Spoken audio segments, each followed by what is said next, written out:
মানুষের ৫টি মৌলিক চাহিদার মধ্যে খাদ্য, বস্ত্র, বাসস্থান, শিক্ষা, চিকিৎসা। কিন্তু এখানে আসলে মনে হয় যেন দুবেলা দুমুঠো খাবে এতটুকু তাদের নেই। উনি বলেছেন যে সকালে পানি ভাত খাইয়ে যারা এই ছাত্র তাদেরকে ২ জনকে স্কুলে পাঠিয়ে দিয়েছে আর বাকিরা এখানে আছে। আমি এসে দেখেছি যে আসার পরে বলছে ছোট, ছোট বাচ্চারা, "আম্মা খাবার দাও, খাবার দাও।" এমন এক ভঙ্গুর পরিবেশ পরিস্থিতিতে বসবাস করছে এই পরিবারটি। এই মুহূর্তে দাঁড়িয়েছি নেত্রকোনা জেলা আটপাড়া উপজেলা গাগরা নয়াপাড়া। আমি ঠিক যেখানে দাঁড়িয়ে আছি আমার পিছনে যে বসবাসের জায়গাটি দেখছেন, এটি একজন মায়ে উনি এখানে বসবাস করে এই ৫ সন্তানকে নিয়ে।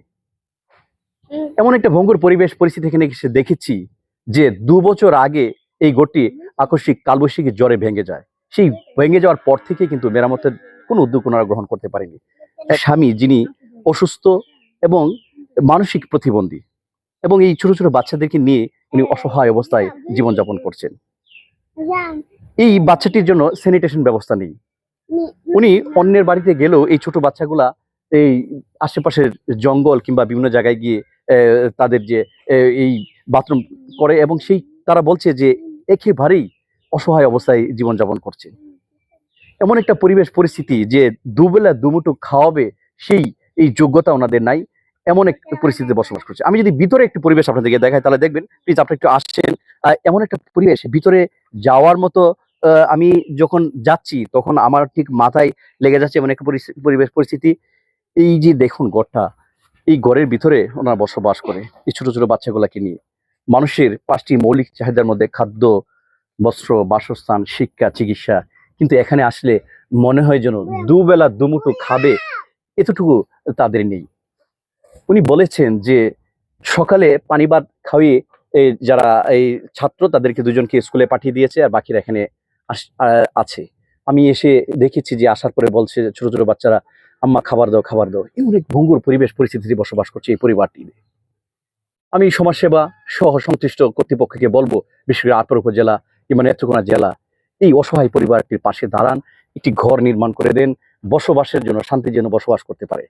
এবং আমি আটপাড়া উপজেলা জনস্বাস্থ্যকে বলবো একটি বাথরুমের ব্যবস্থা করে দিন। বিভিন্ন মানুষ তাদের বাথরুম এর জন্য আবেদন করে নিয়ে যায়, কিন্তু এই পরিবারটির পাশে যদি না দাঁড়ান তাহলে কোথায় যাবে? এই ছোট, ছোট বাচ্চাগুলার দিকে তাকিয়ে হলেও কর্তৃপক্ষ যারা আছে তারা সুদৃষ্টি দিবে এমনটাই প্রত্যাশা করছে এখানে যারা বসবাস করছে প্রত্যেকটা মানুষ।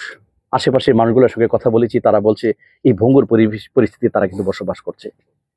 এমন এক অসহায় দেখুন, আমি দাঁড়াতে পারছি না, আমার ঠিক মাথায় লেগে যাচ্ছে। এখানে ওরা বসবাস করছে এই কয়েকটা ৫ জন এবং আরো ২ জন স্বামী স্ত্রী এবং এই ৫টি পরিবার। তো সুতরাং আমি বলবো যে আটপাড়া উপজেলা যারা আছেন, নেত্রকোনা জেলা যারা আছেন জনপ্রতিনিধি, প্রত্যেকটা মানুষ যারা আমার এই ভিডিওটি দেখবেন তারা এই পরিবারটির পাশে দাঁড়াবেন। অন্তত একটি ঘরের ব্যবস্থা করে দিবেন, একটি বাথরুমের ব্যবস্থা করে দিবেন, একটি কলের ব্যবস্থা করে দিবেন। অন্যের বাসাতে গিয়ে তাদের কলের পানি আনতে হয়, কথাও কিন্তু শুনতে হয়, সেটা আমি শুনেছি এখানে এসে। কারণ অন্য মানুষ কত দিবে? সেক্ষেত্রে আমি বলবো এই পরিবারটির পাশে দাঁড়ানোর জন্য বিনীতভাবে আপনাদের প্রত্যেককে অনুরোধ জানাচ্ছি। নেত্রকোনা আটপাড়া উপজেলা গাগরা নোয়াপাড়া থেকে সৈয়দ মাকসুদুল হক।